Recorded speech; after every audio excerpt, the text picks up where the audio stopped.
Bien, le temps que tout le monde s'installe, je vais me livrer au même exercice que ce matin. Donc reprendre un peu la grille de questions qu'on a transmise aussi aux équipes projets réunies devant vous là, pour cette deuxième table ronde. Où il va être question donc d'un certain nombre de questions, notamment laissées en suspens justement précédemment lors de la dernière table ronde. Donc juste pour, on était parti voilà du point de vue que le type de projet en fait soutenu par la MSH, des projets à tout le moins exploratoires, interdisciplinaires, et bon on a discuté de ce matin, c'est évidemment à géométrie variable. Interdisciplinaire et aussi intriqué à la société, en tout cas à des questions de société, nécessite un dispositif de soutien et des dispositifs donc de valorisation un peu adaptés. On était parti donc du point de vue pour lancer ces questions-là aux équipes projets que les projets en fait travaillés à la MSH sont pour partie, en tout cas, un peu les laboratoires de la recherche de demain. Enfin, en tout cas, c'est le postulat un peu prétentieux, je dois bien dire, sur lequel on est parti. Et on a souhaité donner un peu poser aux équipes projets la question de quelles leçons en fait ils peuvent tirer de cette expérience qui s'inscrit évidemment, on l'a dit ce matin, dans un temps beaucoup plus long, évidemment, que ces 2 années de soutien effectif, évidemment. Pour quelles leçons ils pouvaient un peu tirer de cette expérience-là, pour tirer un peu les leçons et caractériser les évolutions les évolutions en cours ou les évolutions souhaitables un peu du paysage de la recherche. Donc deuxième table ronde, précisément un peu plus ciblée sur ces questions-là, retour critique donc et perspective quant au mode de soutien et de valorisation. Vous allez voir qu'on lui donne un sens très large à ce terme. Et ces modes-là qui pourraient être adaptés donc au type de recherche qui est pratiqué ici. Donc je vais reprendre les questions qu'on a envoyées donc aux équipes projets, qui sont là encore on a 4 ordres de questions. Le plan historien en général c'est en 3 parties, là on a fait 4. La première des questions, c'est la question donc sur les dispositifs actuels de financement de la recherche, que ces dispositifs de financement soient structurels ou bien de l'ordre d'appel à projet, etc. Est-ce qu'ils vous paraissent adaptés en fait au type de recherche que vous avez mené durant ces 2 ans et que vous avez mené aussi précédemment, évidemment, et que vous mènerez demain, c'est-à-dire donc une recherche exploratoire, co-construite entre disciplines différentes, mais notamment Agnès le précisait ce matin, co-construite aussi de manière générale entre différentes sociologies d'acteurs en fait. Et donc si oui, pourquoi? Sinon, pourquoi? Est-ce que donc ces dispositifs actuels de financement sont pertinents pour ces projets-là? Deuxième ordre de questions, donc en partant donc de ces retours d'expérience concrets, en fait, en quoi, c'est une question très intéressée de notre part d'ailleurs, en quoi les services d'appui à la recherche et plus largement les personnels d'ingénierie pourraient vous accompagner aussi plus favorablement.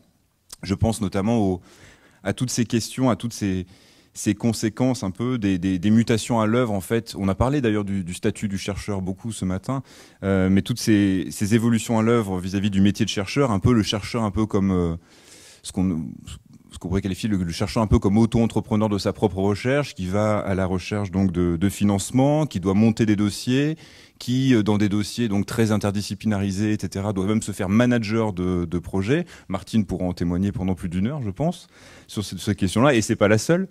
Recherche de financement, montage de dossiers, management de projet, la question aussi peut-être de l'expertise aussi auprès des collectivités ou autres, la question de la définition des indicateurs, etc. La question juridique aussi évidemment, jusqu'à même à la question de la communication, de la diffusion, puisque là encore même sur le volet édition, on demande de plus en plus aux chercheurs d'avoir une identité numérique et d'avoir un plan aussi de communication et un plan d'édition dont il est très largement maître avec toutes les plateformes numériques qui peuvent exister. Donc ça c'est le deuxième ordre de questions.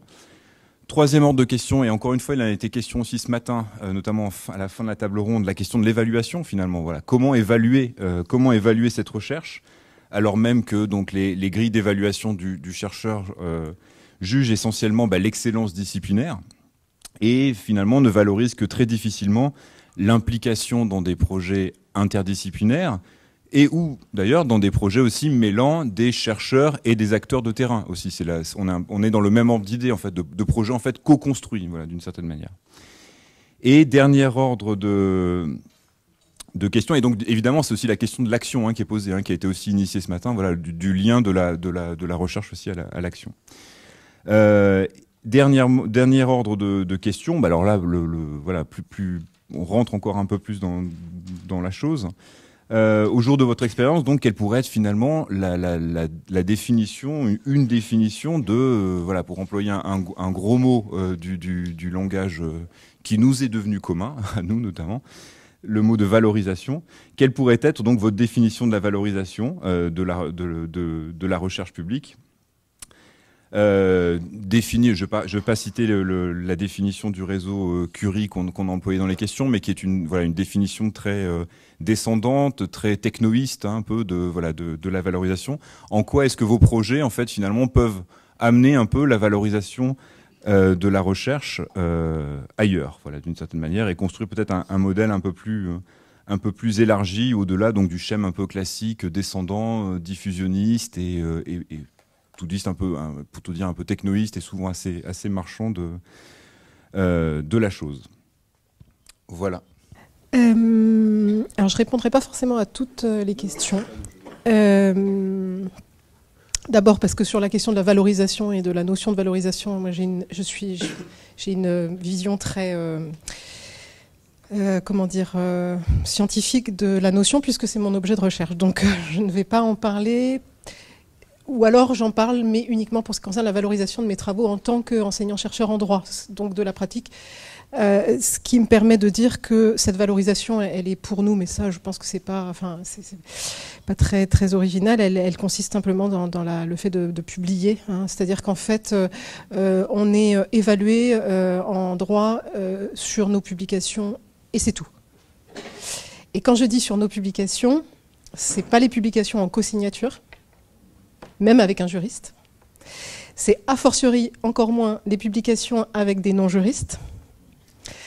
Et c'est a fortiori encore moins des publications en interdisciplinarité, c'est-à-dire dans des revues qui ne sont pas les revues classifiées par nos institutions. C'est-à-dire que moi, si je publie dans une revue qui n'est pas celle classée rang A ou en tout cas dénommée comme telle, ça ne vaut pas grand-chose. Je suis même pas sûre qu'il soit bon de le mettre dans les publications dont je me revendique pour obtenir tel ou tel avancement ou telle promotion.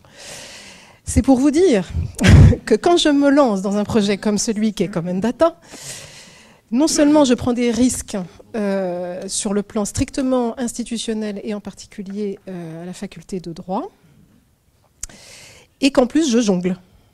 C'est-à-dire que je cumule ce travail-là, que je ne pourrais pas valoriser. Alors je peux le valoriser, mais en optant pour le biais purement juridique. C'est-à-dire que moi j'en tire quand même évidemment une substance qui est très intéressante pour moi. Donc ça me permet quand même de valoriser quelque chose et puis de publier, mais sous le seul angle juridique, en ayant, dans une sorte d'anthropophagie finalement, en ayant tiré profit de tout ce que j'aurais appris. Donc c'est quand même énorme. Et je pense que la valorisation du point de vue strictement individuel, elle est pour moi très intéressante, mais elle ne sera malheureusement, mon investissement en travail ne pourra être que individuel, d'une certaine manière. C'est-à-dire que la valorisation collective, elle existera bien sûr pour le projet, mais elle existera sous forme de colloques et de publication des actes de colloques. Voilà. Là, oui, là, on peut fonctionner avec évidemment une interdisciplinarité tout à fait constructive et tout à fait intéressante, mais qui n'est pas le lot de la majorité des collègues universitaires en droit. C'est-à-dire que les colloques interdisciplinaires en droit ne sont évidemment pas la majorité des colloques. Voilà. Donc, c'est pas forcément la publication pour parler très concrètement et très, j'allais dire, basiquement. Enfin, les actes de colloque organisés autour de Common Data, c'est pas forcément quelque chose que je pourrais faire valoir auprès du CNU, par exemple. Alors que c'est pour moi hyper intéressant. Voilà. C'est pour vous dire le décalage que vous avez complètement évoqué, décalage entre évidemment l'évaluation en discipline, mais c'est assez logique, je veux dire, quand on est dans une institutions qui fonctionnent par discipline, comme le sont les universités, comme l'est le CNRS ou d'autres organismes, et qu'on ne fonctionne pas dans des organes, qu'on n'agit pas, on n'exerce pas notre métier dans des organismes qui fonctionnent par objet, je pense au CIRAD, je pense à l'IRD, je pense à... Et ben, du coup, on est aussi soumis, effectivement, on est complètement dans cette presque schizophrénie, effectivement, qui était évoquée tout à l'heure. Et schizophrénie, j'allais dire, pour moi, nécessaire. Oui, moi, je voudrais rebondir effectivement sur ces questions de dispositifs aussi de financement de recherche. Le fonctionnement par objet ou par projet est effectivement intéressant parce que ça, on peut s'en saisir pour de l'interdisciplinarité. Ça permet de décloisonner les approches disciplinaires. Donc, quand on est du monde universitaire, c'est un bon levier pour le dialogue. Par contre, ce qui pose problème, c'est les temporalités. C'est qu'effectivement, des projets sur des temps courts, de fait, mettre de côté tout un ensemble de thématiques ou d'angles d'attaque qui ne peuvent pas être traités dans 2 ou 3 ans, qui correspond finalement à une convergence de temporalité dans la société, les temporalités des mandats électoraux, les temporalités des entreprises et les temporalités de programmes de recherche. Je dirais par boutade qu'aujourd'hui, le long terme, à part les parents qui mettent un enfant au monde et qui pensent à 20 à 25 ans, je ne vois pas beaucoup d'institutions aujourd'hui qui raisonnent sur du long terme. Puisque qui, aujourd'hui, peut avoir une approche... Oui, ou les prêts bancaires, effectivement, où maintenant, on peut aller jusqu'à 20-25 ans. Et là, les banques ont une vision de long terme pour le remboursement des prêts. Mais effectivement, c'est... un problème qu'on rencontre aussi quand on analyse les acteurs sur des territoires, par exemple. Cette question des temporalités me paraît cruciale parce qu'il est clair, et les échanges interdisciplinaires le montrent bien, il y a énormément d'éléments dans nos questionnements qui seront éclairés de manière beaucoup plus pertinente avec un recul sur du temps long, alors historique, voire plus long, la géomorphologie, voire les aires géologiques, mais qui permettent de formuler des questionnements de recherche d'une autre manière. Et à bien des égards, ce que je trouve innovant dans la recherche, c'est de formuler les questionnements beaucoup plus que de rassembler un certain nombre de réponses qui sont toujours partielles. Pour rebondir aussi sur quelle aide, qu'est-ce qu'on attend d'un service de valorisation de recherche ou d'appui à la recherche, je dirais que ce qui est aussi compliqué dans nos pratiques, c'est qu'à bien des égards, pour être reconnu dans nos disciplines, on nous demande de faire la preuve d'un certain nombre de compétences, notamment via des publications, ou si on est enseignant-chercheur via une pratique d'enseignement, etc. La difficulté ensuite, c'est que pour mener à bien des projets, eh ben, on nous demande, alors peut-être de sortir de notre zone de confort, mais finalement de mobiliser ceux qui ne sont pas, ceux qui n'est pas les compétences de notre cœur de métier. Parce qu'effectivement, manager une équipe ou aller chercher des financements, etc., a priori, c'est pas ce sur quoi on a été recruté comme étant notre valeur ajoutée pour l'enseignement ou la recherche. Donc c'est aussi ce décalage qui peut être compliqué à gérer. C'est finalement une pratique d'interdisciplinarité avec une sphère qui peut être juridique, administrative ou financière, pour laquelle on n'a pas forcément les codes ou les procédures, et qui peut être très chronophage. Et là aussi, le temps qui est consacré à ça ne l'est pas finalement à nos cœurs de questionnement. Et sur des temporalités courtes, ça peut être dommage pour l'objet de la recherche qui a été sélectionné. Donc je dirais que le chercheur comme auto-entrepreneur, pourquoi pas, mais la difficulté, c'est si, devenant auto-entrepreneur, le chercheur se décale sur ce qui est des éléments périphériques et non pas le cœur de son métier finalement. Et c'est là où la pratique interdisciplinaire avec des personnes qui, ayant un cœur de compétence sur des aspects justement de dimension juridique ou économique, ou montage de projets pour correspondre à un certain nombre d'attendus de bailleurs de fonds, c'est finalement une pratique interdisciplinaire qui serait à développer pour nous. Et puis, je voudrais rebondir aussi sur l'acronyme Curie, puisque là, on peut aussi souligner certains paradoxes, parce qu'il ne faut quand même pas oublier que Marie Curie a eu une carrière fantastique et représente pour beaucoup de chercheurs un idéal finalement, ou un accomplissement très, très important. Mais il ne faut pas oublier qu'elle a financé les études de sa sœur à Paris, qui ensuite l'a fait venir à Paris pour compléter sa formation, et que la réussite de Marie Curie, c'est la partie émergée de l'iceberg d'une réussite familiale qui commence dès sa naissance. Et donc ça aussi, ça finalement donne une vision un peu différente de la recherche, parce que il ne faut peut-être pas occulter toute cette dimension-là. La compétence de Marie Curie n'a pas commencé au début de ses études supérieures ou au début de son arrivée en France, mais s'enracine dans une construction familiale, puisque toute la fratrie a été quand même très remarquable. Donc ça éclaire aussi les pratiques d'aujourd'hui sur des temporalités plus longues, et ça peut être intéressant. Merci. Sur la question, la première, sur les dispositifs de financement et leur adaptation au type de recherche qu'on a mené, merci pour le financement. Et malheureusement, nous, notre problème, c'est que c'était beaucoup trop court. Et alors c'est en partie notre faute, hein, c'est sûr. On aurait dû mieux comprendre les règles, mais on a été très surpris que ça s'arrête. On a des contraintes différentes. Aurélie et Benoît, par exemple, ils sont maîtres de conf ici, ils ont leurs enseignements. Moi, j'habite au Maroc. Et on avait prévu donc d'avancer en plusieurs étapes. Une première étape donc, où on allait se doter d'une grille commune. Ensuite, une deuxième étape, on a identifié notre question. Et ensuite, on voulait boucler le truc en allant faire du terrain ensemble. On avait gardé de l'argent pour ce faire. Et on s'est rendu compte qu'on ne pourrait pas utiliser cet argent et que ça s'arrêtait là, en fait.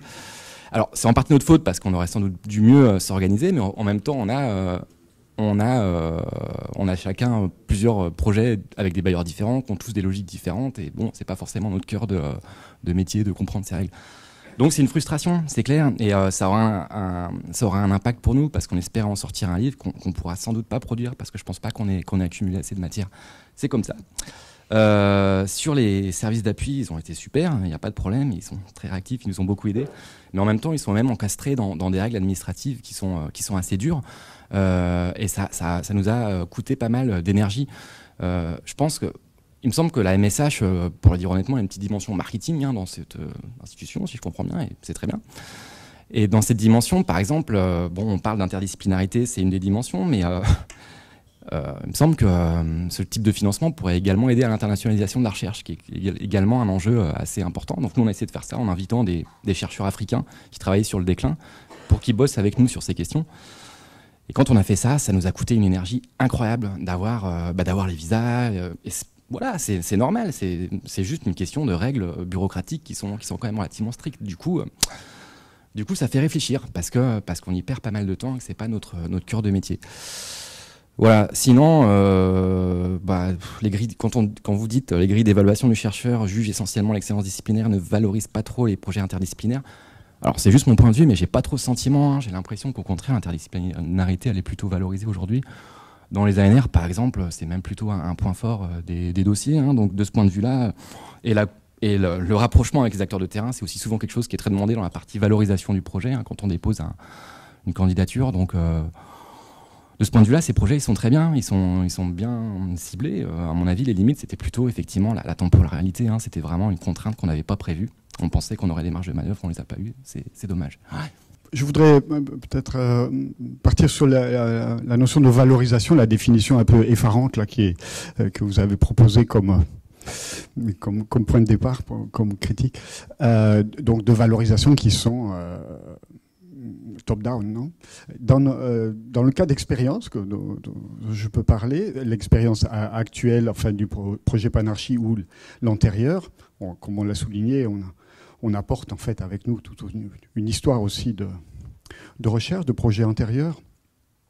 Dans ces différents cas, moi, ce que j'ai pu voir, c'est que la valorisation, c'est-à-dire le transfert, ou je ne sais pas comment il faut appeler ça, enfin le produit de l'interaction entre les chercheurs et les acteurs locaux, les acteurs locaux, eh bien, dans les cas que j'ai connus, il a été généré depuis les acteurs. C'est-à-dire que les chercheurs n'ont servi, dans les cas où je suis intervenu, que de catalyseur, le grain de sable qui permet de faire quelque chose.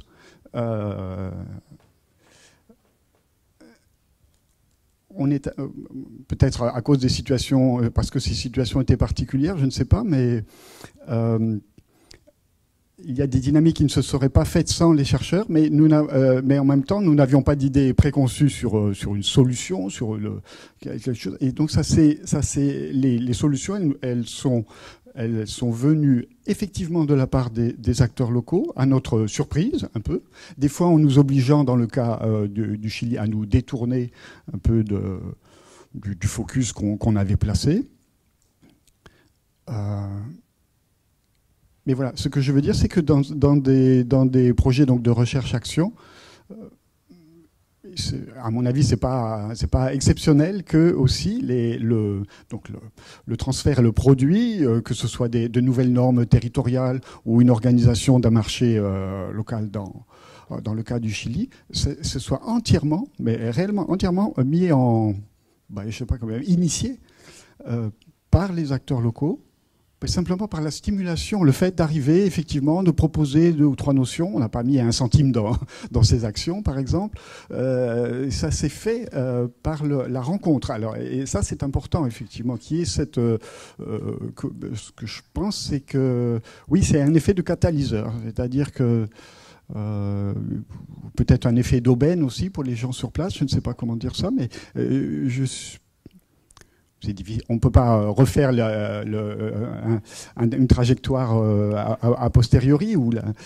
Je ne sais pas si ça ne se serait pas fait si nous n'étions pas intervenus. Mais en tout cas, c'est facile de voir que l'intervention, en quelques semaines, en quelques mois, des choses se font. Et encore une fois, ce ne sont pas celles on n'avait pas d'idée préconçue, ni on n'avait pas de recette, ni aucune idée de quelque chose qui puisse être transféré. Sur le transfert, on n'avait pas d'idée. Il faut déjà connaître le milieu. Non, donc on est venu sans a priori et des choses se sont faites. Des nouvelles normes, une organisation, voilà.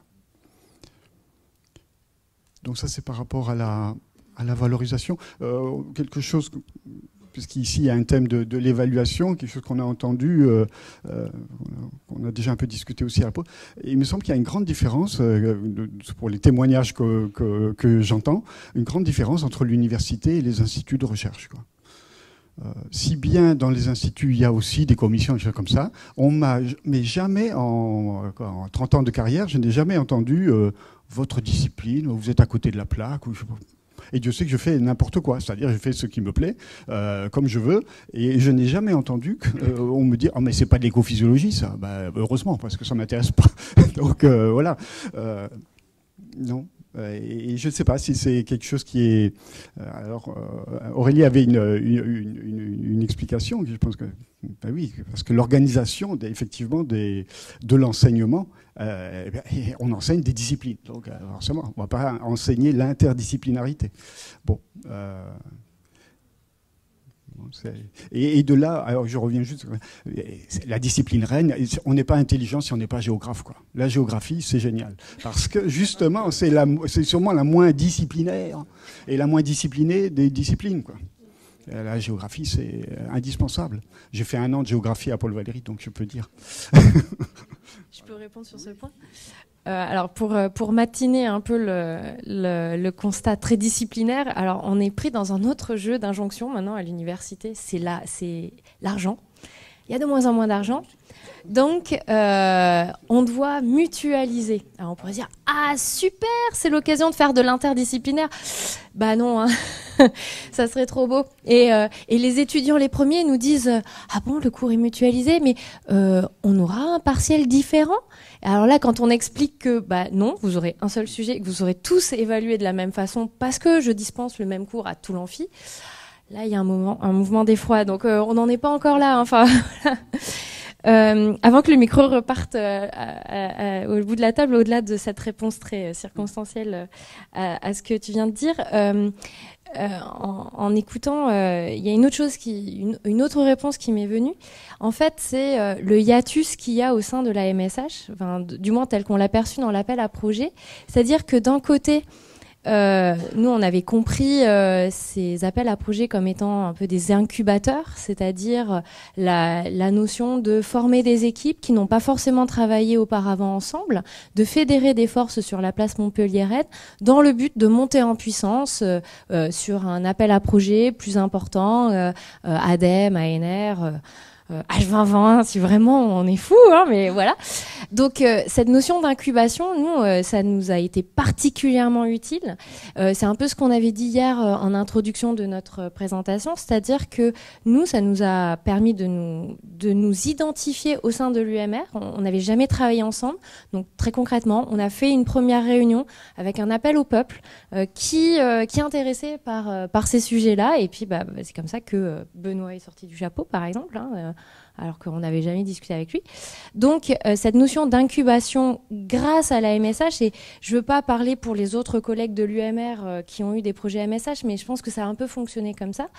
Ça nous a permis de nous identifier au sein de l'UMR, de nous incuber entre nous et de nous identifier. Et je pense que ça a aussi influencé le fonctionnement de l'UMR. C'est-à-dire que là, nous, on en est au bilan du contrat. C'est-à-dire que, donc concrètement, les projets MSH, c'est quoi? C'est il y a 2 ans. On était plutôt en début de contrat où notre UMR s'était structuré par axe, par programme transversal, avec des choses très clairement identifiées en termes d'animation scientifique. Puis au fur et à mesure, alors je ne sais pas si je ne dirais pas que c'est que les projets MSH qui sont venus percuter de plein fouet cette logique, mais on s'est rendu compte, et là, dans le bilan que l'on tire actuellement, on se rend compte que les axes, ça ne fonctionne pas. L'animation scientifique ne passe pas par cela. Par contre, les projets MSH ont contribué de façon significative à l'animation de l'UMR. C'est-à-dire que les séminaires se sont beaucoup faits par les différents projets MSH. Donc, de ce point de vue-là, l'incubation a fonctionné à plein. Sauf que, après, le hiatus, je reviens au hiatus, c'est les temporalités. C'est-à-dire, comment faire de la valorisation de l'incubation, c'est-à-dire de quelque chose qui n'est pas mûr. Comment valoriser quelque chose qui est en pleine construction, qui est en pleine dynamique ascendante. Et, enfin, c'est un peu ce que Max cherchait à dire par la question du terrain, du livre. En fait, là, on a l'impression d'être coupé dans notre élan. Donc, il faut qu'on rebondisse. Hein, c'est notre c'est notre fonds de commerce. Hein, ça tombe bien. Mais il faut qu'on rebondisse pour trouver comment pérenniser notre action. Alors, peut-être par d'autres types de projets, d'autres types de financement. Enfin voilà, je pense qu'il y a peut-être ce hiatus à penser comment valoriser de l'incubation sur des projets qui sont finalement extrêmement courts. Et alors l'idée on en a discuté avec Delphine hier, donc je veux pas je tire l'idée d'elle qui soulignait le fait que par exemple les financements commençaient très tôt. Alors d'un côté c'est hyper louable de vouloir aller vite dans les processus d'évaluation et de dire voilà, ça y est, vous êtes retenu, toc, l'argent est disponible. Puis en fait, on se rendait compte, on n'était peut-être pas forcément prêt pour démarrer, tac, du jour au lendemain. Donc voilà, il y a peut-être une réflexion sur les temporalités à avoir et abstraction faite de la première vague de projets avec les difficultés financières. Que l'argent n'était pas disponible. Donc bon, j'ose espérer que ce type de difficulté-là était circonstanciel à la première vague de projet et que les choses iront mieux par la suite. Mais en tout cas, voilà, ça a été un élément de complexification de mise en œuvre de nos projets.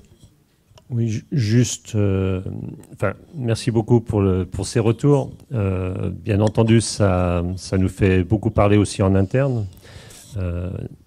Il faut comprendre une chose, c'est que nous sommes, nous aussi, en construction et qu'on tâtonne, qu'on a très peu de visibilité, ni institutionnelle, ni budgétaire, que les budgets sont, lorsqu'ils sont validés, ils sont annuels.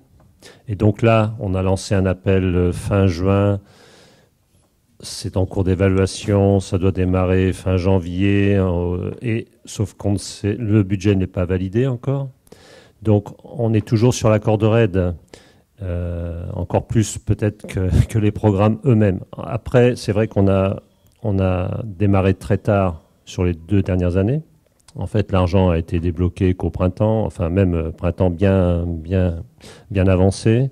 Ensuite, il y a eu le blocage du campus pendant 2 mois ou plus. Bref, on a quand même eu des déboires à surmonter, en tout cas à accompagner. Je ne sais pas s'ils ont été surmontés. Maintenant, je ne dis pas ça pour essayer de nous défendre. Il y a des choses clairement sur lesquelles on doit réfléchir, notamment ce que vous dites de la temporalité des projets. 2 ans.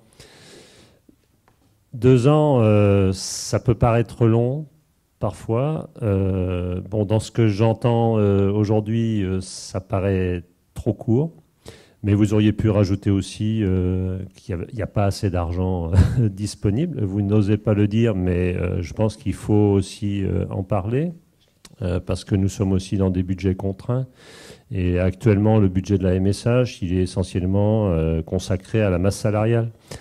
Même si vous allez voir des sites comparables de MSH en France, nous sommes sans doute une des MSH qui dote au plus haut les programmes soutenus par la maison. Voilà. Je ne sais pas si Julien voulait ajouter un mot. Non, juste un mot sur je me souviens très bien du projet il y a 2 ans qui avait posé question. On s'était posé la question sur le fait, est-ce qu'on favorisait, parce que évidemment quand on lance un AP, il faut définir des critères qui sont forcément bêtes et méchants, forcément. Et notamment, on avait fait ce critère de l'interdisciplinarité. Évidemment, il était question aussi, est-ce qu'on favorise l'interdisciplinarité ou l'interlaboratoire, l'interinstitutionnalité, ce qui n'est pas tout à fait la même chose quand même. Et on avait laissé la possibilité à des projets lors du précédent appel, ce qui n'est pas le cas d'ailleurs pour celui-là. Mais lors du précédent appel, on avait laissé la possibilité à des laboratoires, à un laboratoire en particulier, de porter un projet du moment qu'il était interdisciplinaire, tout particulièrement un laboratoire éclaté entre plusieurs sites, etc., avec une composante à l'étranger, etc., en se disant précisément que ça pouvait permettre de structurer ce type de choses. Donc déjà, on est là-dessus, c'est juste, on est content du résultat, du coup, de ce qui a été dit. Et c'était dans l'objectif justement de contribuer à une meilleure structuration du laboratoire, du coup. Donc de notre point de vue, je pense aussi qu'il y a une dimension aussi à creuser, du coup, ça rejoint la discussion qu'on a un peu ébauchée hier. Il y a quelque chose aussi à creuser, du coup, à l'intérieur du laboratoire. Voilà. Et après, la question de la temporalité, on l'avait aussi à cœur, mais justement en ouvrant la possibilité là à une forme de reconduction, justement, précisément parce que on la connaît aussi, la recherche sur projet. On est pris dedans. On est effectivement pris dedans, évidemment, on s'inscrit complètement dans ce paysage-là, mais on veut le faire à notre manière, en l'incarnant d'une manière particulière. Et c'est précisément l'un des objectifs de cette table ronde, c'est évidemment de se nourrir de ces critiques-là pour devenir un peu meilleur, et puis peut-être de monter un peu en généralité aussi. On n'est pas obligé uniquement de parler que de la MSH. Mais donc il y avait cette possibilité en tout cas de la reconduction qui a été ouverte justement pour un certain nombre de projets qui nécessitaient un besoin sur un peu plus long terme. Alors je ne sais pas pourquoi vous êtes passé à côté de cette possibilité-là. Par contre, on en rediscutera plus tard. Et au-delà de ça, je veux juste ouvrir une invite presque, mais pour l'après aussi. C'est-à-dire que concrètement, pour nous aussi, il se pose la question de cette temporalité-là, et pour nous aussi de voir les équipes projets quitter la maison d'une certaine manière, pour celles qui sont pas reconduites. C'est aussi une forme d'angoisse d'une certaine manière du coup. Réellement. Parce que parce qu'il y a une forme de recherche collective. En tout cas, on l'avait monté comme ça, et c'est un collectif qu'il nous faudra. Et donc on posera la question sans doute en début d'année prochaine. Mais il nous faudra trouver les moyens aussi de continuer à le faire vivre d'une manière ou d'une autre, via la reconduction ou via d'autres types de choses. J'ai 1 heure, tu as dit, c'est ça?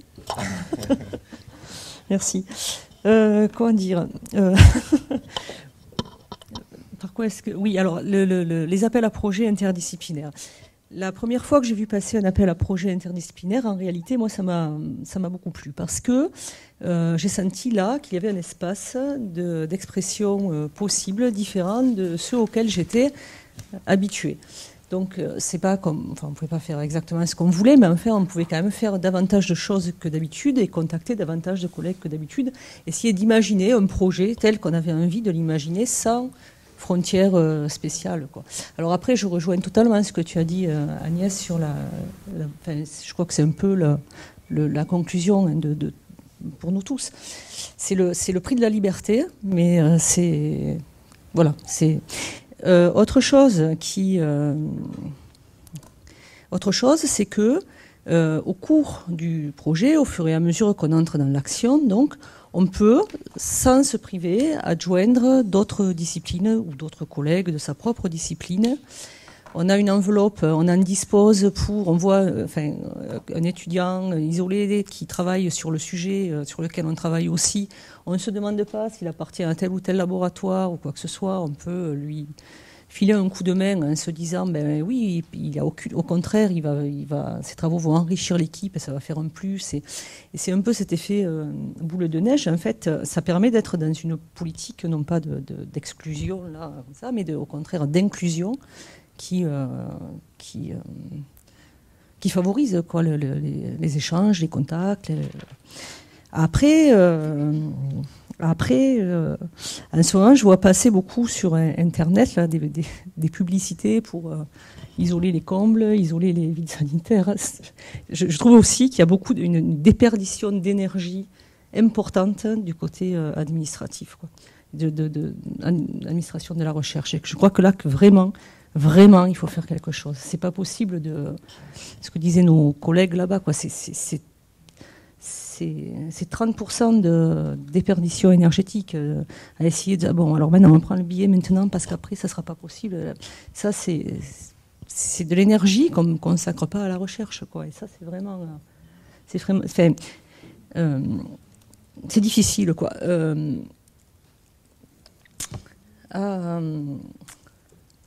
Voilà. C'est difficile.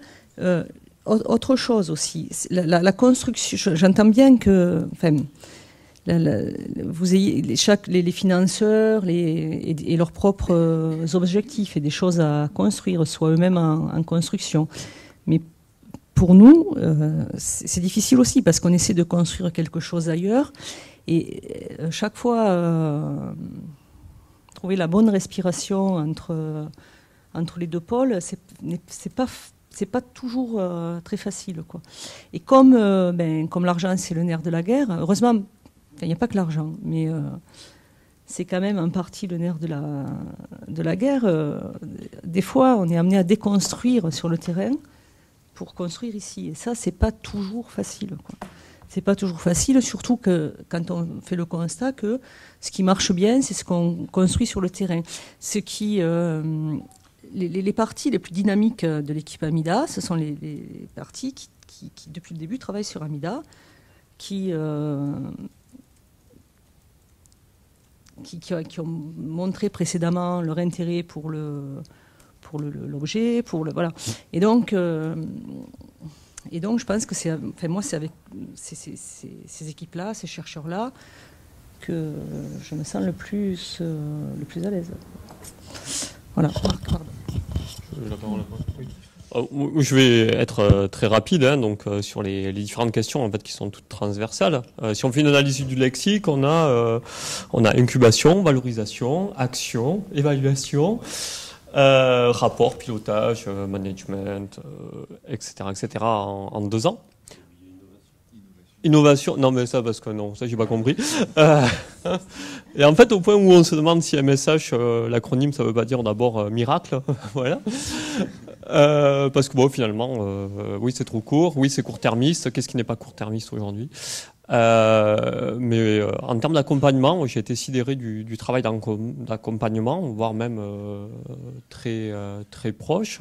Et je crois que l'incubation, en tout cas du géant, sans cet accompagnement-là, sans Julien, qui m'a même accompagné à un colloque sur le climat, n'aurait pas été possible. Voilà. Donc en fait, je pense aussi qu'il faut savoir compter sur les forces humaines et sur les ressources pour que ça puisse fonctionner.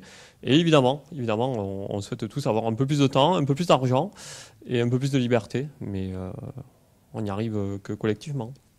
Je confirme, moi j'ai la même opinion sur les services administratifs. Je rends hommage au travail d'Isabelle et de Béatrix en particulier, parce que je trouve qu'elles ont été très, très, très efficaces. Et j'en ai entendu beaucoup de bien par les personnes qu'on a fait intervenir. C'est-à-dire que moi, voilà, mais en plus, nos intervenants disaient « mais c'est vraiment votre service faible ». Donc voilà, je transmets, parce que c'est toujours agréable d'entendre des compliments, et des compliments sincères qui plus est. Juste, moi, je voulais simplement reparler de la question de la valorisation, finalement. Parce que... Et en partie aussi pour apporter quelques éléments de réponse par rapport à votre question, c'est-à-dire sur la relation entre finalement ces projets de recherche et les acteurs publics de manière large. C'est une question très complexe, je trouve. Pourquoi ? Parce que d'abord, elle repose en partie, je pense, cette question sur un fantasme qui est de penser ou de croire que les acteurs publics attendent les chercheurs pour apporter des réponses dans leur action publique. Je pense d'abord, pour des questions de temporalité, on y revient, que ça ne peut pas fonctionner toujours, et parfois même ça ne fonctionnera jamais. C'est-à-dire qu'ils ont besoin de réponses, en général, définitives, immédiates et certaines. C'est tout le contraire du travail de recherche. Et en SHS en particulier. C'est-à-dire que quand on est pour moi, travailler aussi beaucoup sur la valorisation en sciences dures ou en STM, eh ben on peut, alors ça peut prendre beaucoup de temps de développer une recherche en sciences dures, bien sûr, et ça peut prendre beaucoup d'argent et de temps, mais parfois ça peut prendre aussi moins de temps de développer une innovation, parce qu'on a déjà les fondamentaux qui ont été accumulés, qui ont été capitalisés, qui ont fait l'objet d'une recherche, et ensuite il faut alors développer une application, et ça c'est quelque chose qui en ce moment est très très entendu des pouvoirs publics, c'est-à-dire que très valorisé justement, et notamment à travers la question du transfert, c'est-à-dire que le transfert tel qu'il a été pensé dans la loi et par notre législateur, transfert de technologie comme on dit, c'est-à-dire valorisation économique, là je prends au sens de valorisation strictement économique, ça a été pensé pour les sciences dures, hein. Ça n'a pas du tout été pensé pour les sciences sociales. Alors on a rajouté un petit peu dans la loi Fioraso, à l'époque, parce que ça avait donné lieu quand même à quelques débats, on avait rajouté quand même un terme en disant que ça bénéficiera, que le transfert de technologie ou le transfert en général pourra servir aussi à la société, aux associations notamment. Donc on avait rajouté, ça avait donné lieu à des débats à l'Assemblée nationale très très vifs, parce que c'était concentré uniquement au départ sur le transfert de technologie. Et donc, moi, je me suis posé la question, je dis, mais finalement, qu'est-ce que ça veut dire valoriser quand on est en SHS ? Quand on fait, qu'est-ce que ça veut dire de transférer quelque chose à la société ? Si ce n'est par nos publications et ce qu'on a développé comme idée. Est-ce qu'on peut être finalement, la question, elle rebondit sur la question suivante, c'est-à-dire est-ce que finalement on peut être en appui aux politiques locales ? Alors, c'est pas une question nouvelle, hein. Elle existe cette question depuis très longtemps, et il y a des exemples, je pense, de projets de recherche qui ont abouti à... alors moi, je suis pas experte, enfin, peut-être vous avez une vision plus large de ça, qui permettrait de donner des exemples très, très concrets, mais ma question qui se pose alors, c'est la question qui se pose à moi alors, c'est... Est-ce que quand le chercheur qui a réfléchi sur un certain nombre de questions pendant un certain nombre d'années, quand il intervient auprès des pouvoirs publics, à condition donc que les pouvoirs publics soient tout à fait ouverts à entendre ce que le chercheur a à lui dire, est-ce qu'il intervient toujours comme chercheur ou est-ce qu'il intervient comme expert ? C'est la grande question de l'expertise qui est posée là, et c'est une question que je trouve qui n'est pas suffisamment, elle est abordée un petit peu, mais pas suffisamment, c'est-à-dire que moi je ne suis pas certaine dans ces cas-là, et ça m'est arrivé de le faire, que j'intervienne comme... ça rejoint un peu ce que je disais tout à l'heure, hein, mais je n'interviens pas comme enseignant-chercheur, c'est-à-dire j'interviens comme experte sur un sujet parce que j'ai acquis un certain nombre de connaissances et de la finesse d'une réflexion, de réflexes intellectuels, de connaissances aussi d'un écosystème, par exemple, qui font que là, je peux avoir une parole qui soit considérée comme une parole légitime, entendue, donc, mais pas en tant qu'enseignant-chercheur, bien sûr, parce que c'est libellé Université de Montpellier, bien sûr, hein, mais donc c'est une parole d'enseignant-chercheur, mais pour accompagner une action politique publique, eh bien, donc il va falloir réfléchir en ce sens. Voilà, c'est pour moi la question de la valorisation en SHS, du transfert qu'il peut y avoir de nos connaissances. Elle se fait pour moi d'abord par la publication, parce que c'est comme ça qu'on diffuse les connaissances. Et les connaissances, tout le monde peut en prendre connaissance une fois que c'est publié. C'est-à-dire que si nos acteurs publics souhaitent lire ce qui se passe dans tel ou tel, ils peuvent le faire. Enfin, voilà. Après, pour accompagner des actions particulières, et moi en tant que juriste, je suis particulièrement exposée à ces questions-là. Qu'est-ce que c'est? Voilà. C'est une question pour moi qui est assez encore ouverte. Un mot à dire, Baker, on a failli se retrouver aussi dans cette situation d'expert avec l'histoire du dossier UNESCO parce qu'il fallait identifier vite et bien les choses. Voilà. Alors, c'est pas du tout c'est pas la même discipline. Est-ce que c'est notre discipline qui a permis ce qu'on a fait? C'est-à-dire qu'on a. En observant le patrimoine, on a fait patrimoine. C'est-à-dire que les personnes n'avaient pas forcément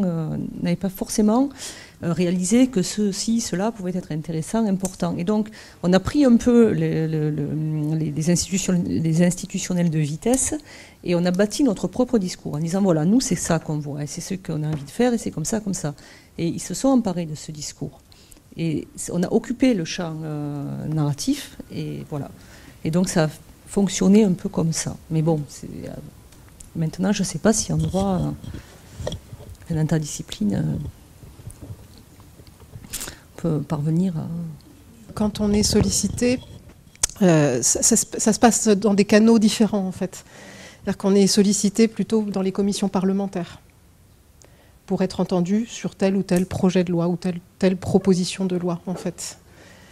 Après, l'avis, il est suivi, il n'est pas suivi, mais en tout cas, c'est par ces canaux-là que ça peut passer.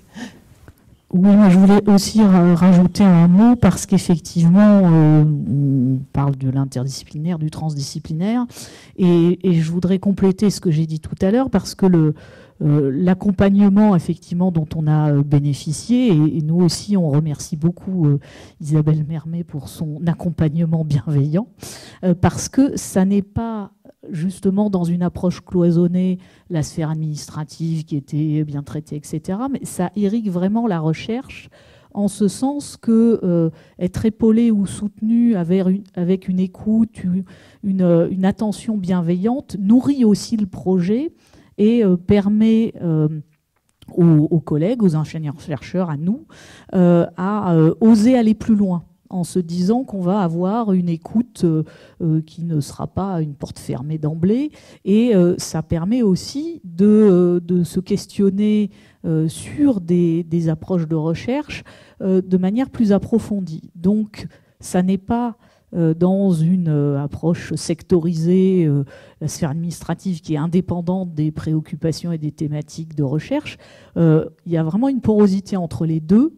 Et c'est aussi une des qualités de l'accompagnement, je trouve, qu'on a reçu, c'est que cette qualité d'accompagnement a aussi eu des effets, à mon avis, non seulement sur la qualité de notre travail, mais aussi sur notre manière de formuler des questionnements plus approfondis. Et puis, je voudrais aussi mentionner un élément qui me paraît aussi intéressant à souligner, à ajouter.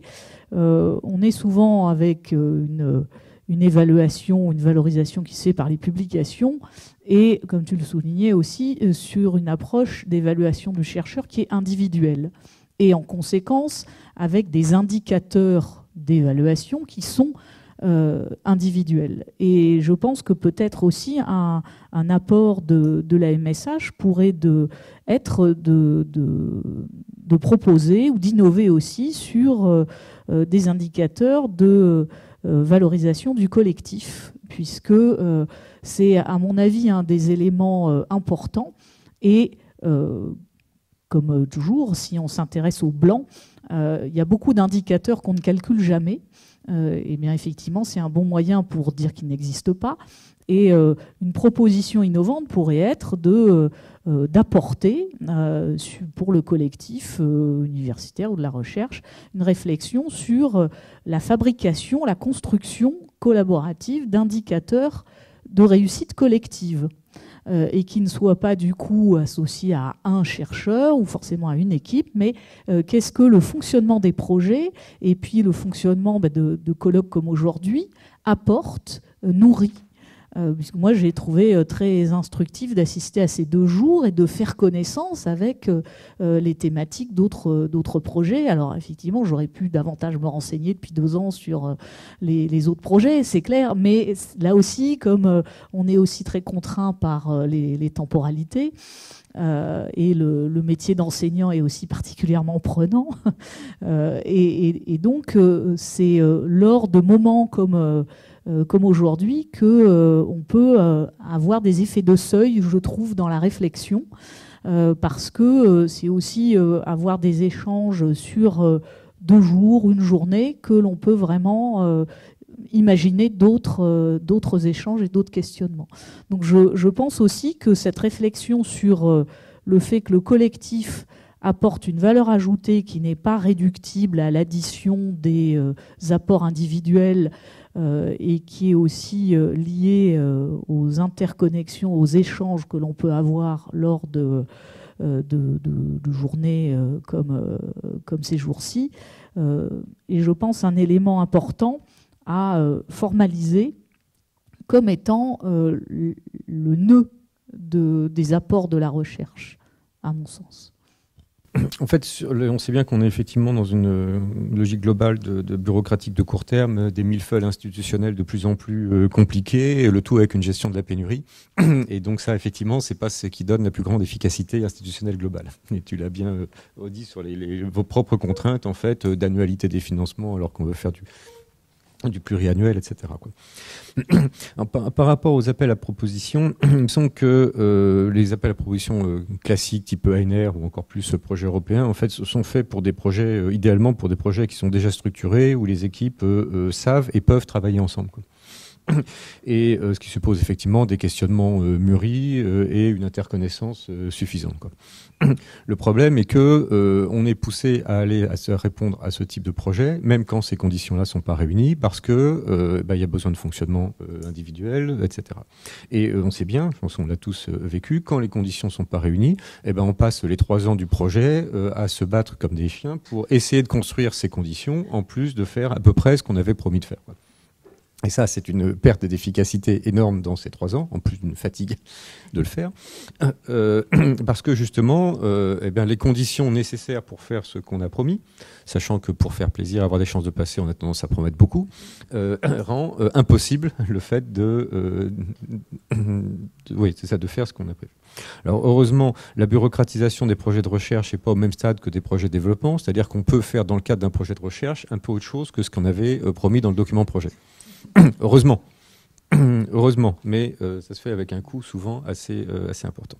Alors, autre problème aussi, c'est que si le financement projet est indispensable pour fonctionner, alors on a à peine fini le projet et qu'on est déjà en train de courir sur le prochain. Et donc, du coup, tout ce qui est la valorisation scientifique, au-delà du papier qu'il faut faire rapidement pour montrer qu'on l'a fait, et donc plutôt de valorisation de travail individuel.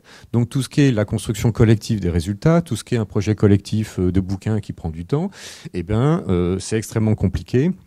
Chacun est reparti ailleurs, dans de nouvelles urgences, à gérer les difficultés d'arriver à faire fonctionner le projet suivant qui a été construit sans que les conditions aient été réalisées a priori. Et donc, c'est extrêmement compliqué de faire ce travail de vraie valorisation scientifique et de vraiment tirer la suite scientifique moelle de ce qui a été fait dans le projet. Et là aussi, on a une perte énorme d'efficacité en termes scientifiques, quoi. Alors, c'est pas forcément, encore une fois, l'appel à proposition qui est en jeu, parce qu'il y a des fois dans lesquelles, effectivement, quand on travaille à plusieurs, quand il y a besoin de moyens significatifs, c'est un bon format. La question, c'est quelle place ça a dans le financement des activités et pourquoi est-ce qu'on s'embarque dans ce genre d'aventure, quoi. Pourquoi? C'est effectivement quand on a un projet commun, c'est-à-dire des équipes qui veulent faire des choses ensemble, qui savent pourquoi et qui ont besoin effectivement de moyens. Et le problème, c'est effectivement quand on est obligé de rentrer dans ce type de logique sans que ça soit avec une finalité claire. Alors il y a question aussi de modalités, quoi. J'avais fait un petit exercice sur l'ANR il y a quelques années. Je m'étais amusé à dire, bon, je prends un tableau Excel et j'essaie de voir le coût de la machinerie ANR.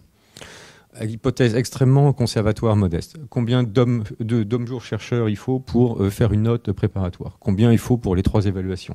Combien il faut pour faire le projet global? Combien il faut pour l'évaluer?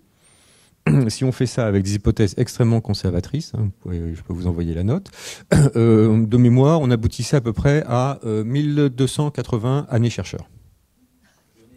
Années chercheurs. Années chercheurs, c'est le nombre de projets déposés à l'ANR multiplié par etc. Sans compter les 200 ou 300 personnes de l'ANR elle-même. Ça, c'est la partie, c'est le petit bout du truc, quoi. Voilà. Alors, si on se dit que, en gros, un chercheur coûte 100 000 € par an, à la louche, vu le montant des financements par l'ANR, quand vous avez un projet ANR, il y a déjà 40% du budget que vous avez dépensé, enfin que le monde de la recherche a dépensé avec tout ça. Donc, il y a un moment où on se dit, est-ce que c'est raisonnable? Est-ce que c'est raisonnable? Est-ce que c'est producteur d'efficacité?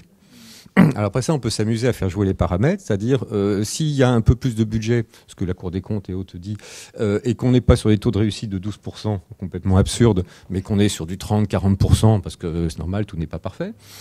Si vous avez des financements un peu plus importants dans la durée et en montant, bah là du coup, le ratio change très largement.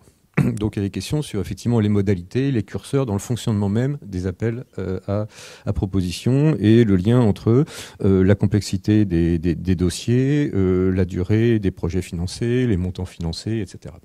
Mais on voit bien que ça renvoie aussi à la question de la place de la case appel à projet de ce type-là dans l'ensemble des modes de financement de la recherche.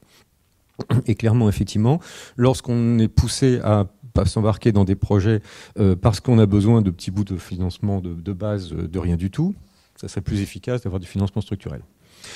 Et d'autre part, comme des projets de ce type-là ne peuvent être efficaces que lorsque il y a effectivement un vrai projet, une vision de ce qu'on veut faire, eh bien, ça pose la question des lieux et des modalités pour justement faire le travail préalable, tout ce travail qui est permis par la MSH de maturation, d'incubation, etc. Et puis en aval aussi, de mise en débat, élargie sur les résultats, d'échanges, de partage, etc., quoi. Et là, pour nous, effectivement, la MSH se joue un rôle complètement essentiel parce que justement, elle permet là des tas de choses que la logique, ANR pour caricaturer, ne permet pas. Il est important d'avoir des espaces autonomes, pas trop contraints, d'échanges, de dialogue, de débats, d'incubation, etc., quoi. Et je trouve que c'est un rôle essentiel que joue la MSH, quoi. Et des espaces aussi qui sont neutres institutionnellement, où du coup c'est pas tel labo plutôt que tel autre, telle institution plutôt que telle autre, c'est ce chapeau neutre institutionnellement. Et ça, c'est ce lieu-là, en fait, pour le pôle foncier est important depuis longtemps, quoi. Donc même du temps de l'ancienne maison des sciences de l'homme, encore plus dans la configuration actuelle. Et vraiment, effectivement, on ne pourrait pas faire ce qu'on a fait s'il n'y avait pas cet espace-là, le cadre de la MSH, les appuis pratiques, Antoine et les vidéos des conférences, etc., quoi. Alors, je voudrais du coup faire un petit plaidoyer supplémentaire en plus, qui est que Polyterre, pour nous, c'est pas effectivement un projet d'incubation débouchant sur un projet, un autre projet de recherche ou autre, c'est un dispositif d'animation scientifique dans la durée, quoi. Il nous semble que cet espace-là d'animation scientifique dans la durée, lorsque ça correspond à des enjeux qui sont travaillés par un nombre suffisant de personnes et d'institutions sur l'espace local, a aussi sa justification. et trouve qu'en partie sa place dans les catégories de la message, parce que c'est pas forcément un projet au sens classique avec du coup une durée de vie limitée et qui a sa propre fin, quoi. C'est un peu plus que l'accueil dans les locaux et l'accès aux moyens, aux appuis institutionnels, parce que faire ce travail justement d'animation scientifique, ça demande un petit peu de sous pour des invitations, pour etc., quoi. Et du coup, effectivement, cette logique d'espace d'animation scientifique ouvert, décloisonné institutionnellement et disciplinairement, ne correspond pas tout à fait effectivement au cadre de l'appel à projet avec une fin prévue, quoi, finalement. Alors ça ne veut pas dire pour toute éternité et pour les 2500 ans à venir, hein, mais disons qu'on a sur la question des temporalités, il y a peut-être effectivement des espaces plus grands. Je voudrais juste terminer en revenant un petit peu sur cette question de valorisation et transfert, parce que je suis tout à fait d'accord avec ce qui est dit sur le problème de ce terme-là. Et effectivement, on est beaucoup plus dans la réflexion sur une question de mise en dialogue de savoir entre savoir académique et savoir de praticiens, de professionnels de la société, qui pose une autre question aussi sur les lieux d'échange et de dialogue entre acteurs académiques et non académiques. Et il me semble que la question des publications que tu évoquais, la publication académique ne suffit pas à ça. Parce qu'en fait, elle est difficile d'accès bien souvent, d'accès physique, savoir où c'est, savoir que ça existe même quelquefois. Elle est difficile d'accès en termes de langage. Même quand les chercheurs n'écrivent pas dans du jargon, il y a des catégories d'analyse, des concepts qui est nécessaire pour parler entre pairs, mais qui forment un obstacle pour la compréhension pour un public plus large, quoi. Et du coup, effectivement, le dialogue avec la société suppose des savoir-faire de communication, pas seulement entre pairs, parce que c'est ça finalement qu'on sait faire et on est formé à faire, mais avec des acteurs de différentes disciplines, mais aussi non scientifiques. Et en tout cas, dans nos réflexions sur les questions autour des questions foncières, c'est qu'effectivement cet enjeu de dialogue avec la société, c'est dans des espaces un peu continus de dialogue et d'échange sur les questionnements pratiques, opérationnels, de politique, etc., et les questionnements de recherche, de travailler là aussi aux ajustements mutuels pour contribuer à produire des cadres d'analyse qui font sens par rapport aux demandes d'un certain nombre d'acteurs sociaux, font sens d'un point de vue scientifique, sont à peu près solides, et du coup déplacent les cadrages, dépassent les façons de poser les questions et donnent du coup des ressources, des leviers pour agir, penser différemment l'action publique, les politiques publiques, ou agir différemment, quoi. Et là, c'est encore tout un champ du coup de réflexion sur laquelle la recevabilité dans les critères d'évaluation de la recherche est effectivement encore plus problématique que le fait de publier en interdisciplinarité, quoi. Je voudrais juste renchérir parce que me paraît un point important, c'est effectivement le rôle de la MSH, comme c'est un maillon indispensable. On retrouve par cette structure une facilité qu'on avait il y a 30 ans. Bon, il faut remonter dans la recherche. C'est-à-dire, ce sont un circuit court, non ? C'est tous les avantages du circuit court dans l'économie. Et ça, c'est très, très, très important pour l'efficacité du financement et pour l'accompagnement aussi, qui devient plus personnel, on va dire, sinon personnalisé. Ça, c'est un détail. Et un autre détail aussi, je l'ai entendu dire, pour revenir à l'interdisciplinarité, c'est difficile à faire reconnaître, notamment parce qu'il n'y aurait pas de revue. Bon, ça ne me paraît pas un bon argument, parce que les revues, pas de bonnes revues, ou on ne trouve pas de revues ou qui n'ont pas suffisamment de reconnaissance. Les revues les plus valorisées sont interdisciplinaires. Nature, Science, PRS, PNAS, c'est interdisciplinaire complètement. Bon, sans viser celle-ci, il a émergé depuis, je ne sais pas, peut-être une dizaine d'années, quantité de revues interdisciplinaires. Bon, après, elles vont être autour de thématiques et non pas de disciplines. Je sais pas, sustainability ou d'autres thèmes comme ça. On peut donc facilement, je crois, sans peine, trouver des revues qui prennent des papiers, des manuscrits interdisciplinaires, de résultats de recherche interdisciplinaires. Il y a pas, à mon avis, il n'y a pas de limitation de ce côté-là. Merci. Merci pour toutes ces interventions, c'était hyper intéressant et ça montre bien à quel point l'organisation de ce séminaire était une bonne idée. Par rapport à ces enjeux de financement de la recherche, Philippe a bien résumé les choses, c'est-à-dire qu'au fond il y a une espèce de déséconomie d'échelle, c'est-à-dire que plus on tape vers des financements importants, plus ça coûte cher en temps, plus le taux de réussite est faible, et finalement la rationalité économique, du point de vue des chercheurs, parce qu'après il faudrait se poser la question de la rationalité économique du côté de ces appareils bureaucratiques, du côté des chercheurs, en tout cas elle va plutôt dans le sens de solliciter des appels à projets qui soient plus petits, avec des formules plus souples, etc. Alors après, effectivement, le bémol, c'est si c'est trop petit en termes de financement et trop court en termes de durée, ça permet pas vraiment de développer les choses. Mais je pense que ça, c'est des choses auxquelles... ça a été déjà un petit peu dit, des choses auxquelles on peut remédier assez facilement en créant des possibilités de reconduction. Alors pas forcément de la reconduction tacite en état, mais une reconduction moyennant une évaluation, réorientation, enrichissement de la problématique, mais créer une espèce de prévisibilité suffisante, même si on est dans le cadre d'appels à projets relativement courts de 2 ans. Ça, je pense que c'est une option qui peut être extrêmement intéressante et qui va très très bien avec ce rôle d'accompagnement, qui est un accompagnement aussi scientifique en fait de la MSH. Parce qu'au fond, les accompagnements qu'on peut avoir de nos institutions par rapport aux questions des appels à projets, ils sont de 2 ordres. Soit un accompagnement type scientifique avec justement l'organisation de la mise en réseau des projets financés, etc. Donc ça va dans ce sens-là et je trouve ça extrêmement intéressant. Soit l'accompagnement traditionnel qu'on a de la part, par exemple, à l'IRD de la cellule Europe, qui nous explique comment traduire un langage scientifique en un autre langage qui soit recevable par des bailleurs qui nous expliquent en permanence que la science les intéresse quand même pas beaucoup. Donc effectivement, le travail de traduction est un peu lourd, donc il faut des spécialistes là-dessus parce que sinon on n'y arriverait pas. Donc d'où les déperditions ahurissantes en fait dans ce fonctionnement général. Mais en tout cas, je pense qu'il y a un espace pour des formules comme celle qui est en train de développer la MSH en fait.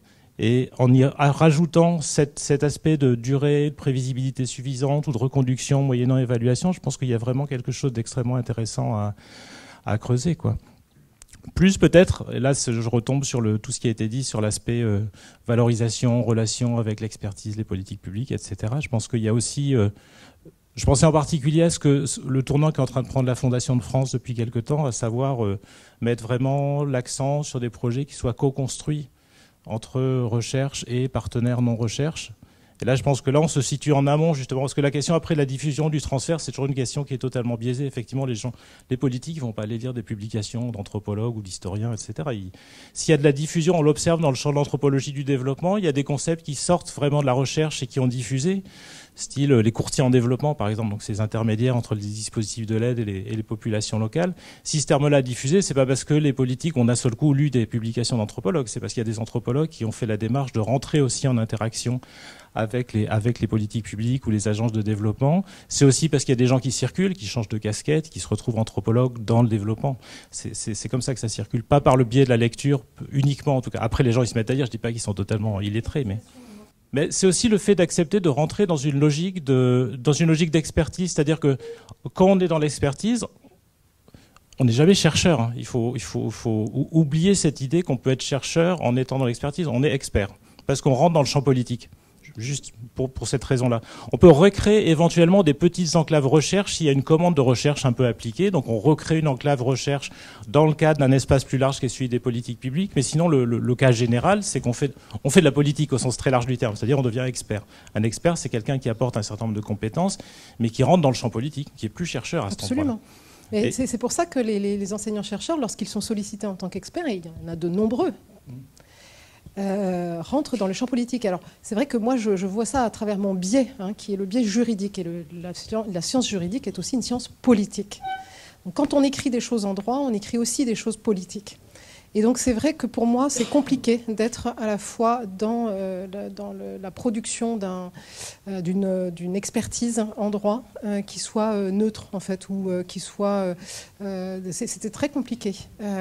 C'est jamais neutre, de toute façon, en général, bien sûr, mais un avis, en fait, d'expert...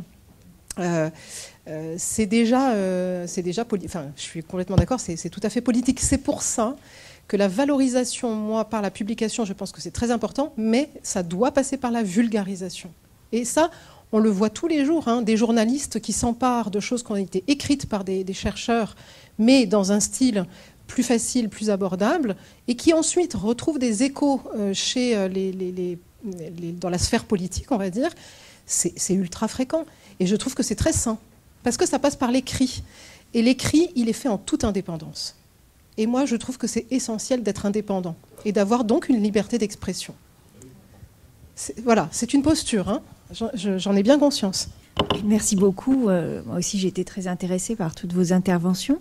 Moi, je viens des études anglophones et je viens de muter sur un poste ici en études cinématographiques. Donc, l'interdisciplinarité et le côté transfuse, je connais bien.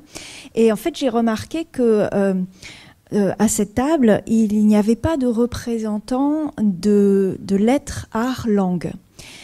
Donc ma question est si dans vos projets respectifs, il y avait des représentants, des chercheurs en lettres, arts, langues. Si oui, comment vous avez travaillé avec eux? Sinon, pourquoi est-ce que vous ne pensez pas travailler avec ces champs disciplinaires-là? Et j'espère que ça changera si ce n'est pas déjà le cas. Clémence Scarbert dans le projet, voilà, qui travaille sur la poésie kurde et qui a recueilli des choses, des poésies sur les jardins, sur Diyarbakır, et qui apporte une autre vision sa vision du site, voilà, et mais je peux pas en dire davantage. Je sais pas. Elle a travaillé aussi sur le mouvement. Si elle a travaillé aussi sur le mouvement écologique qui se mettait en place là autour des jardins, en interviewant des paysans. Et voilà. Et donc c'est un éclairage de plus, hein, sur la situation. Et un éclairage important parce qu'il nous a permis de faire le lien un lien de plus. Entre la parole des gens là localement et puis notre projet. Et alors là on l'a pas encore, pour employer le mot, valorisé, mais bon ça se fera d'une façon ou d'une autre. Le temps nous permettra de le faire. Oui, moi je voulais juste dire que d'une façon générale, la MSH ne ferme pas du tout la porte aux lettres arts, au contraire. Mais depuis, disons, 3 ans que nous sommes sur ce projet de MSH, force est de constater qu'on a un petit peu de mal à faire comprendre l'essence du projet dans ces domaines-là. Les littéraires, je vais pas aller jusqu'à dire qu'ils semblent assez fermés finalement à l'ouverture, paradoxe. Mais en tout cas, on a beaucoup de difficultés, nous, à communiquer, à séduire sur la base de notre projet des littéraires, des gens, oui, d'études cinématographiques, pourquoi pas, des gens qui travaillent sur des auteurs, etc., etc. On a eu une petite expérience il y a 1 an avec des gens qui venaient notamment de comment elle s'appelle cette UMR d'anglais là, l'IRCL, voilà. Et finalement ça a été assez vite compliqué. Je pense que ça vient aussi un petit peu de nous, c'est-à-dire qu'il faut qu'on fasse encore plus d'efforts pour aller expliquer à quel point le projet de la MSH tel qu'il est tourné sur la critique des modes de développement actuels et la réflexion sur comment on peut relever collectivement les défis qui sont posés à nos sociétés dans tous les domaines. Il faut qu'on fasse cet effort aussi, peut-être de traduction, en tout cas d'explication, d'éclairage, pour convaincre tous les collègues, quelle que soit leur discipline d'appartenance académique, qu'ils ont leur rôle à jouer. nous, il y a plein de projets sur lesquels on attend les philosophes, on attend les littéraires aussi, et d'autres, bien d'autres, parce qu'on pense qu'ils ont un regard à porter sur ce qui se passe et que leur regard nous manque cruellement. Voilà. Et donc c'est un premier appel que je vous lance. Venez nous voir, venez discuter avec nous. Et le cas échéant, nous, on peut venir aussi dans vos unités expliquer notre projet et le sens de ce projet. La deuxième chose que je dirais, puisque j'ai le micro, j'en profite, ce sera sans doute le dernier mot que j'aurai. Si, pour la plupart d'entre vous, vous êtes convaincus de l'utilité qu'il y a à avoir sur le site de Montpellier une institution telle que la MSH Sud, qui, je le rappelle, n'est pas simplement une MSH tournée vers les Suds, mais une MSH qui entend penser les modes de développement, en unissant toutes les sciences, c'est le sens de l'acronyme SUD, les sciences unies pour penser de nouveaux modes de développement. Si vous êtes convaincus de cette utilité, eh bien, nous aussi, on a besoin d'aide. On a besoin de vous et on a besoin que vous fassiez remonter auprès de vos institutions respectives.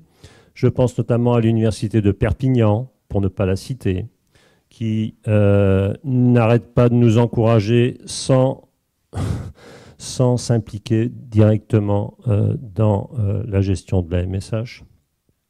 Je pense aussi à d'autres établissements qui eux aussi semblent très intéressés par notre démarche, mais je dirais que d'un point de vue engagement financier, c'est très insuffisant, en tout cas c'est très décalé par rapport aux proclamations.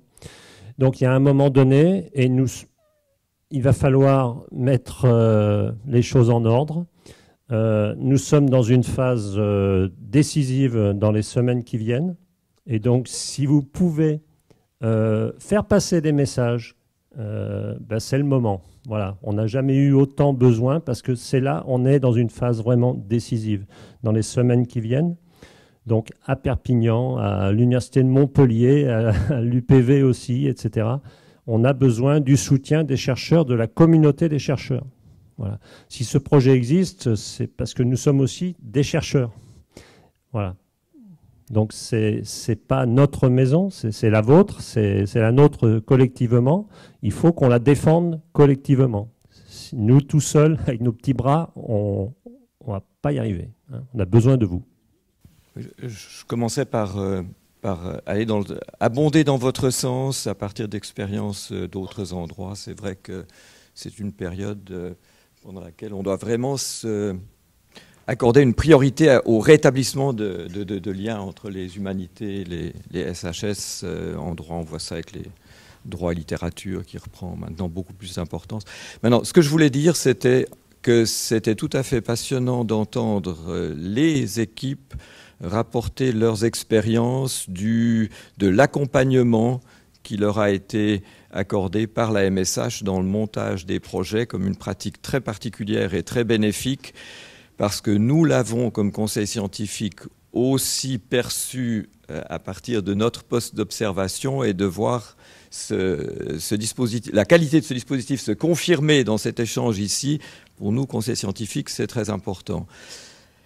Et face à ce dispositif, c'est vrai que, et là je crois que je peux parler au nom de mes collègues parce qu'on a échangé à ce sujet dans ces dernières heures, ces derniers jours, on est évidemment très heureux d'avoir été ici et maintenant associés à ce dispositif. C'est-à-dire que je crois que nous tous qui avons participé à ce conseil scientifique maintenant depuis quelques années, comme d'ailleurs dans d'autres MSH, on a un peu la perception d'être en train de pratiquer quelque chose d'autre dans le registre du suivi critique de la science que le peer review anonyme, que l'évaluation des projets dans les grands appels industriels, et quelque chose qui est beaucoup plus de l'ordre de la communication effective, de la formation d'une communauté scientifique.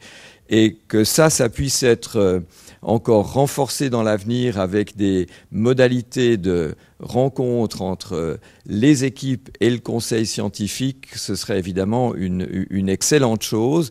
Puis juste pour terminer peut-être sur le motif de la maison encore, après ce qui a été dit il y a un moment sur l'importance énorme des collectifs qui se construisent dans chacune de ces équipes, c'est vrai que ça pourrait valoir la peine de valoriser la maison, de valoriser la notion de maison comme quelque chose qui est encore d'un autre ordre que les équipes et qui permet aux équipes de former équipe et de se réfléchir comme équipe dans un cadre qui est encore d'un autre ordre. Bon, c'était juste... C'était pour revenir sur un des propos de Madame, je crois que c'est Aurélie, c'est ça, voilà. Quand vous disiez l'approche par l'objet. Moi, ça me parle beaucoup et par rapport à l'interdisciplinarité et à ce que nous pouvons faire de manière interdisciplinaire, se regrouper tous ensemble venant d'horizons différents pour éclairer un objet, je trouve cela fort fructueux. Voilà. Et le retour d'expérience que j'ai pu avoir sur des projets régionaux liés à... Alors, en Normandie, d'où je viens, ce n'est pas la MSH, c'est le PRSH qui agit en lien avec la région pour faire des appels à projets de ce type. Et cela fait maintenant 6 ans, donc 2 fois 3 ans que j'ai pu gérer un programme de recherche autour des séries télévisées. Et on était comme ça des historiens, des géographes, des sociologues, des anglicistes, des littéraires, des gens en cinéma qui ont pu se regrouper autour d'un même objet, d'un corpus qu'on connaissait et qu'on a pu éclairer avec nos différents apports méthodologiques, théoriques, et ça s'est très bien passé. Donc je vous rejoins sur cette facilité de l'interdisciplinaire quand on vient éclairer un même objet.